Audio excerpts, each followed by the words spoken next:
ali, aqui. Ó, olha pra professora. Não dá pra enxergar o Lelê. Vamos fazer o Lelê? A Lelê, né? Segura.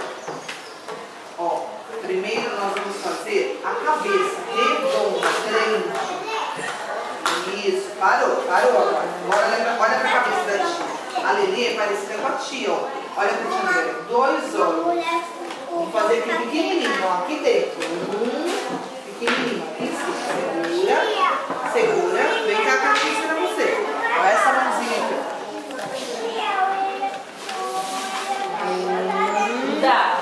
E o outro do lado.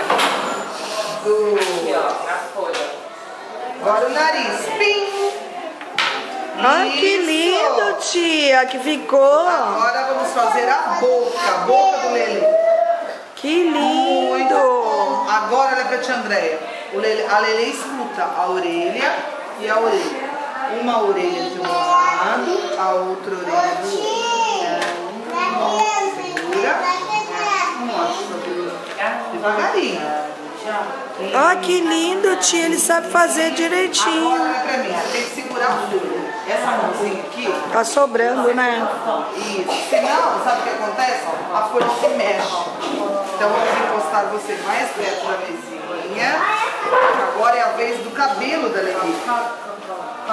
Segura.